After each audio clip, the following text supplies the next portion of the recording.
رجب کے مہینے کی 27ویں شب اللہ تعالیٰ نے حضور اکرم صلی اللہ علیہ وآلہ وسلم کو معراج عطا فرمائی۔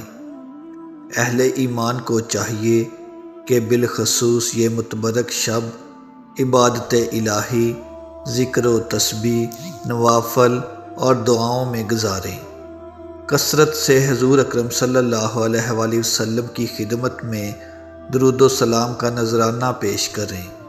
اس متبرک رات امت مسلمہ کو حضور اکرم صلی اللہ علیہ وآلہ وسلم کی معرفت نماز کا تحفہ عطا کیا گیا، جس میں ہمارے آقا صلی اللہ علیہ وآلہ وسلم کی آنکھوں کی ٹھنڈک ہے اور مومنوں کی معراج ہے۔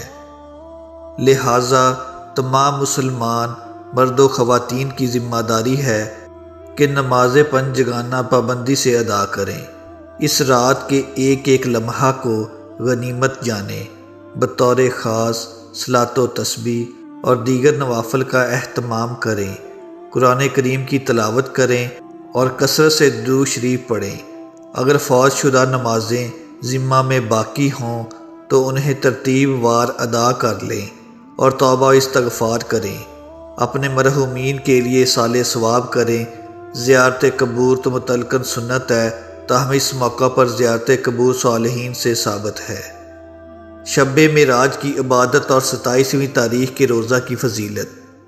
سیدنا سلمان فارسی رضی اللہ تعالیٰ عنہ سے روایت ہے، آپ نے فرمایا کہ حضور اکرم صلی اللہ علیہ وآلہ وسلم نے ارشاد فرمایا، رجب میں ایک ایسا دن اور ایک ایسی رات ہے کہ جس نے اس دن روزہ رکھا اور اس رات قیام کیا، گویا اس نے 100 سال روزہ رکھا اور 100 سال شب بیداری کی، اور وہ رجب کی 27ویں شب ہے۔ شب معراج میں 12 رکعت نفل نماز کی خصوصی فضیلت۔ سیدنا انس بن مالک رضی اللہ تعالیٰ عنہ حضور صلی اللہ علیہ وآلہ وسلم سے روایت کرتے ہیں کہ حضور صلی اللہ علیہ وآلہ وسلم نے ارشاد فرمایا کہ ماہ رجب میں ایک ایسی رات ہے جس میں عمل کرنے والے کے حق میں 100 سال کی نیکیاں لکھی جاتی ہیں، اور وہ رجب کی 27ویں شب معراج ہے۔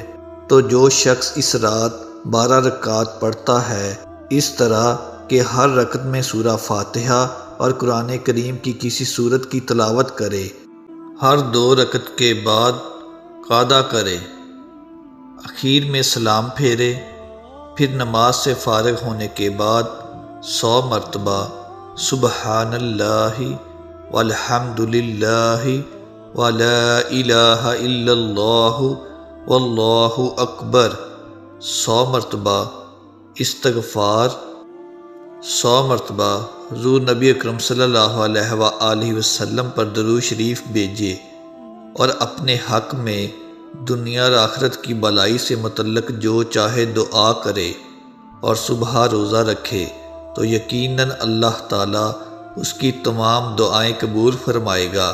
البتہ کسی نافرمانی والے کام میں دعا نہ کرے تو یہ دعا مقبول نہ ہوگی۔